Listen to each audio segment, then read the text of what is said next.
Donald Trump نے کہا تھا، حلف اٹھانے کے فوراً بعد وہ افغانستان کے انچارج تمام افسران سے استعفے طلب کریں گے۔ ٹرمپ کی کامیابی پر یعنی افغانستان کے طالبان کی وزارت خارجہ نے بھی خیر مقدمی بیان جاری کیا اور صدر ڈونلڈ ٹرمپ علاقائی اور بین الاقوامی تنازعات اور جنگوں کو ختم کرنے کے لیے تعمیری کردار ادا کریں گے، کیونکہ انتخابی مہم کے دوران ڈونلڈ ٹرمپ نے چینی مصنوعات پر 60% تک ٹیکس یعنی درآمدی ڈیوٹی بڑھانے کی دھمکی بھی دی تھی۔ اب CIA نے صدر بائیڈن کی نگرانی میں اکتوبر 2021 میں چائنا مشن سینٹر قائم کیا تھا، جن میں ایک ایسا صدر آ رہا ہے جو کہ جنگ کے خلاف ہے، جو کہ دنیا بھر میں امن کا خواہاں ہے، نیشنل انٹیلیجنس ایجنسی اور ایسے ہی 14 اور اداروں کو اپنی مرضی کے تابع کر سکے گا۔ 20 جنوری کو جب صدر ٹرمپ حلف اٹھائیں گے، اس کے بعد ان کی پالیسی سے اندازہ ہو پائے گا کہ وہ کس حد تک امریکہ کی اسٹیبلشمنٹ، جس کو ڈیپ سٹیٹ بھی کہتے ہیں، اس میں تبدیلی کر پائیں گے۔ السلام علیکم دوستوں، حسب معمول ایک اور ویلاگ کے ساتھ آپ کی خدمت میں حاضر۔ آج بھی ہمارا موضوع امریکہ کے صدارتی انتخابات کے نتائج یعنی ڈونلڈ ٹرمپ کی بطور صدر انتخاب اور یہ کہ ان کی ترجیحات کیا ہوں گی۔ انہوں نے کیمپین کے دوران صدارتی جو انتخابی مہم تھی اس دوران بڑے وعدے کیے اور ان میں یہ تھا کہ کرپشن کا خاتمہ ہے، انٹیلیجنس کے کردار کو محدود کرنا ہے، ڈیپ سٹیٹ یعنی اسٹیبلشمنٹ کے کردار کو شفاف بنانے، امریکی شہریوں کو غیر قانونی جاسوسی سے تحفظ دلانے اور عام لوگوں کی زندگی کو آسان بنانے کا وعدہ کیا تھا۔ اس کے ساتھ ہی امریکی فوجی اسٹیبلشمنٹ کی بیرون ملک سرگرمیوں کو بھی کم اور محدود کرنے کا کئی مرتبہ انہوں نے اعلان کیا، کیونکہ ان کا خیال ہے کہ ہمیں بیرونی ممالک میں جو ملٹری ایڈونچرز ہیں اس میں شریک نہیں ہونا چاہیے۔ بلکہ ایک انتخابی مہم کے دوران ایک جلسے میں اور 1-2 انٹرویوز میں انہوں نے تو یہاں تک کہا تھا کہ صدر بننے کے 24 گھنٹے کے اندر وہ روسی صدر پوتن اور یوکرینی صدر زیلنسکی کے ساتھ بات کریں گے اور انہیں کہیں گے کہ آپ بات چیت کے ذریعے اپنے تنازع کا حل تلاش کریں اور یہ پاگل پن ختم کریں۔ اس حوالے سے 2 ویڈیوز آپ ملاحظہ کیجئے۔ I would fix that within 24 hours. And if I win, before I get into the office, I will have that war settled. 100% sure. As president-elect, if I win this election, the first thing I'm going to do is call up Zelensky and call up President Putin, and I'm going to say, you got to make a deal. This is crazy. اب اسی طرح انتخابی مہم کے دوران اس سال کوئی 24 یا 25 اگست کو مشیگن میں ایک نیشنل گارڈ ایسوسی ایشن کی تقریب سے خطاب میں ڈونلڈ ٹرمپ نے کہا تھا کہ وہ افغانستان کے انچارج ان تمام افسروں سے حلف اٹھانے کے کچھ دیر بعد ہی استعفے طلب کریں گے جنہوں نے براہ راست افغانستان کی پالیسی چلائی، اور اس حوالے سے وہ کئی مرتبہ انہوں نے کہا کہ افغانستان میں جو کچھ ہوا 2021 میں وہ صدر جو بائیڈن اور ان تمام ساتھیوں کی کارکردگی یا ان کے اعمال کا شاخسانہ ہے کہ انہوں نے مناسب طریقے سے وہاں سے انخلا نہیں کیا، جلدی میں کیا، جس کی وجہ سے بہت سے امریکی شہریوں کی جانوں کو خطرہ بھی پیدا ہوا۔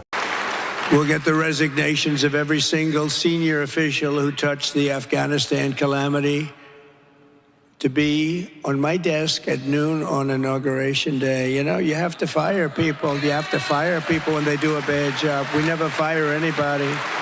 You got to fire them. Like on The Apprentice, you're fired. You did a lousy job. You did a terrible, terrible disservice to our country. You get fired when that happens. Nobody got fired. Nobody ever gets fired in this administration. It's amazing. All the bad things that have happened, nobody ever gets fired. The problem is when you fire somebody, they always end up writing a book about you, you know? I've had more books written about me. I fire a lot of people when they don't do a good job. I get a book written about me by all these losers that get fired.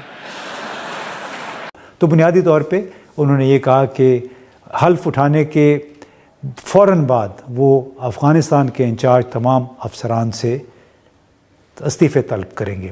اب یہ ایک بہت بڑا یہ ایک radical یا انتہا پسندانہ اقدام ہے یا وعدہ ہے جو ڈونلڈ ٹرمپ نے کیا ہے، اور افغانستان کے حوالے سے اس لیے وہ بار بار کہتے ہیں کہ وہاں پہ بالکل ایک پری میچورلی امریکی افواج کو وہاں سے نکلنا پڑا، اور اس کے بعد کچھ عرصے تک کافی ایک کیوس اور انتشار کی صورتحال رہی، اور یہ ڈونلڈ ٹرمپ کے پاس ایک بہانہ تھا کہ ہم نے دوحہ امن مذاکرات شروع کیے تھے، لیکن جو بائیڈن کی انتظامیہ نے اس سے خاطر خواہ نتائج حاصل نہ کیے۔ اب ٹرمپ کی کامیابی پر طالبان یعنی افغانستان کے طالبان کی وزارت خارجہ نے بھی ایک بڑا خوشگوار سا خیر مقدمی بیان جاری کیا ہے۔ اس بیان میں طالبان انتظامیہ نے امید ظاہر کی ہے کہ صدر ٹرمپ متوازن اور حقیقت پسندانہ پالیسی اختیار کریں گے، ایک ایسی پالیسی جس سے دونوں ملکوں کے تعلقات کو فروغ ملے اور تعاون کی نئی راہیں کھلیں۔ انہوں نے اس پیغام میں یہ بھی یاد دلایا کہ دوحہ معاہدہ بھی صدر ٹرمپ کی وجہ سے ہوا، جس کے باعث افغانستان پر 20 سالہ غیر ملکی قبضہ ختم ہوا تھا۔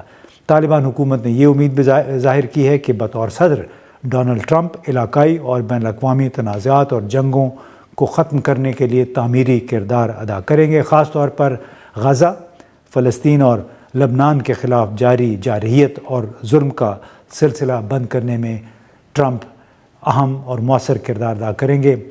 اسرائیل کا نام طالبان نے اپنے پیغام میں یا اپنے بیان میں نہیں لیا ہے۔ اب اس سے سوال یہ پیدا ہوتا ہے کہ کیا چین سے متعلق یعنی افغانستان کے حوالے سے تو ڈونلڈ ٹرمپ نے اگست میں واضح کر دیا تھا کہ وہ کیا کریں گے، اب کیا چین سے متعلق پالیسی پر بھی نظر ثانی ہوگی؟ کیونکہ انتخابی مہم کے دوران ڈونلڈ ٹرمپ نے چینی مصنوعات پر 60% تک ٹیکس یعنی درآمدی ڈیوٹی بڑھانے کی دھمکی بھی دی تھی۔ آپ کو یاد ہے کہ 2018 میں انہوں نے چین کے خلاف ایک ٹیرف وار بھی شروع کی تھی۔ اس کا بنیادی مقصد یہ تھا کہ چین سے جتنی بھی اشیاء درآمد ہو رہی ہیں ان پر ٹیکسوں میں اضافہ کیا جائے، اور اس وقت 25% تک ٹیکس لگائے گئے تھے چین کی درآمدات پر، اور بائیڈن انتظامیہ نے ان ٹیکسوں کو اسی پالیسی کو نہ صرف جاری رکھا بلکہ کئی نئے ٹیکس بھی متعارف کروائے چین کی درآمدات پر دباؤ ڈالنے کے لیے، انہیں کم کرنے کے لیے، تاکہ مقامی صنعت کو کوئی تحفظ فراہم کیا جا سکے۔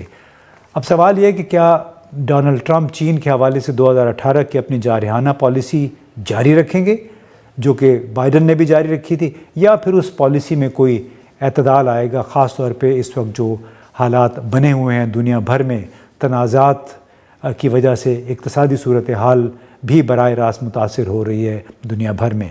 اب چینی صدر شی جن پنگ نے اپنے تمام تر تحفظات اور چین کے بارے میں امریکہ کی بڑی معاندانہ پالیسی کے باوجود صدر ٹرمپ کو مبارکباد دی ہے، اس امید کے ساتھ کہ پرامن بقائے باہمی عدم مداخلت اور باہمی احترام کے اصول پر دو طرفہ تعلقات میں نئے چیپٹر کا آغاز ہوگا، اور دونوں ملک کوئی ایسی راہ اختیار کریں گے جس کی وجہ سے مخاصمت میں، محاذ آرائی میں کمی ہو اور دو طرفہ تعاون کو فروغ ملے۔ اب کس حد تک صدر شی جن پنگ کی یہ پرامیدی حقیقت پسندانہ ہے؟ کیونکہ آپ کو یاد ہوگا کہ CIA نے صدر بائیڈن کی نگرانی میں اکتوبر 2021 میں چائنا مشن سینٹر قائم کیا تھا۔ ایک بڑا یہ وسیع البنیاد انیشیٹو تھا، اور اس کا بنیادی مقصد چین کے بڑھتے ہوئے اثر و نفوذ کو روکنا تھا۔ صدر بائیڈن اور اس وقت کے CIA کے ڈائریکٹر جان برنز نے پبلکلی یہ کہا تھا کہ اس چائنا مشن سینٹر کے ذریعے ہم چین سے جو ہمیں چیلنج آ رہا ہے عالمی سطح پہ، اس کو روکنے کی، اس کو محدود کرنے کی کوشش کریں گے۔ اب سوال یہ کہ صدر ڈونلڈ ٹرمپ کیا CIA کے اس طویل المعیاد منصوبے پہ نظر ثانی کر سکیں گے؟ کیا CIA کی بیرون ملک سرگرمیوں کو کسی حد تک محدود کر پائیں گے؟ اور یوکرین اور نیٹو سے متعلق جو پالیسی ہے اس وقت کی، یعنی بائیڈن انتظامیہ کی، اور CIA کا جو لانگ ٹرم پلان ہے، کیا اس کا مقابلہ کر سکیں گے؟ اس میں کوئی تبدیلی لانے میں وہ کامیاب ہو سکیں گے؟ اور خاص طور پہ ان ممالک کا کیا بنے گا جنہوں نے یوکرین کے مسئلے پہ اپنا تمام تر وزن امریکہ کے پلڑے میں ڈال دیا تھا؟ اب جب کہ ایک اینٹی وار صدر، یعنی ایک ایسا صدر آ رہا ہے جو کہ جنگ کے خلاف ہے، جو کہ دنیا بھر میں امن کا خواہاں ہے، اور جو کہ محض اقتصادی فوکس رکھتا ہے، جس کا تمام تر مرکز جو ہے وہ اقتصادی ترقی ہے، خود امریکہ کے اندر اقتصادی ترقی کو بحال کروانا ہے۔ اب یہی سوال ہے کہ کیا ایک غیر روایتی جارحانہ مزاج والا صدر امریکہ کی انتہائی مضبوط اور بااثر اسٹیبلشمنٹ یعنی Pentagon, CIA، national intelligence agency اور ایسے ہی 14 اور اداروں کو اپنی مرضی کے تابع کر سکے گا؟ کیا ان کے جو طویل المعاد منصوبے ہیں ان میں وہ نظر ثانی کر پائے گا؟